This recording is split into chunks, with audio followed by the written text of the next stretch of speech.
んにちは。今日の動画は、非常に、実に、大いに、あまり、この4つについて紹介したいと思います。まず、非常にです。非常にというのは、とてもという意味です。例えば、彼女のプレゼンテーションは非常に素晴らしかった。彼女のプレゼンテーションは非常に素晴らしかった。これはとても素晴らしかったという意味です。他には、このイヤホンは今非常に人気があります。このイヤホンは今非常に人気があります。これはとても人気があるという意味です。次に、実にです。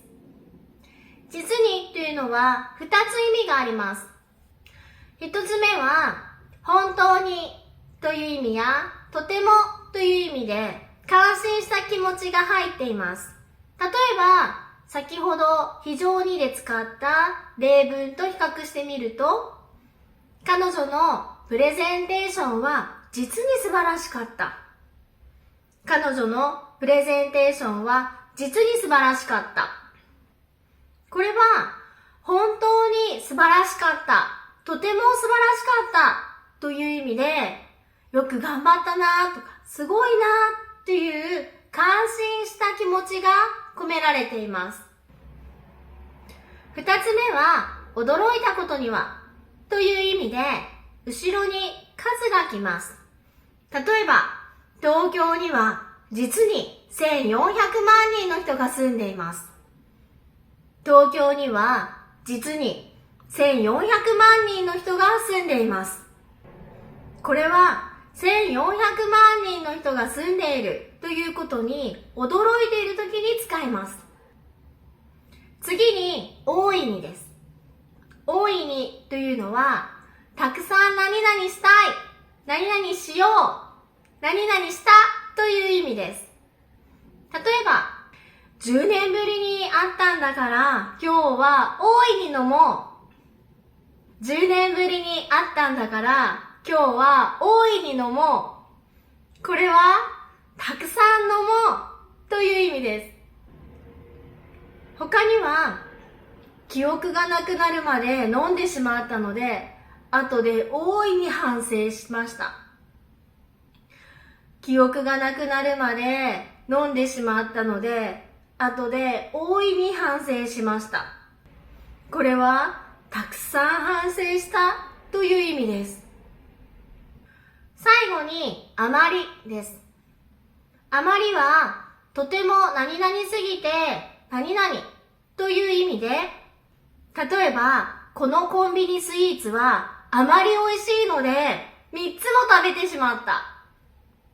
このコンビニスイーツはあまり美味しいので3つも食べてしまった。これはとても美味しすぎて3つも食べてしまったという意味です。他には、昨日突然上司に来週から1ヶ月札幌に出張なと言われて、あまりに急な話でびっくりしました。昨日突然上司に来週から1ヶ月札幌に出張なと言われて、あまり急な話でびっくりしました。これはとても急な話すぎてびっくりしましたという意味です。他にも、あまりというのは、あまり何々ないという言葉を使って程度を表す表現をします。例えば、私はあまりテレビを見ません。私はあまりテレビを見ません。これは、私はたくさんテレビを見ません。少しテレビを見ますという意味ですね。これは程度を表しています。どうでしたか？非常に、実に、大いに、あまり。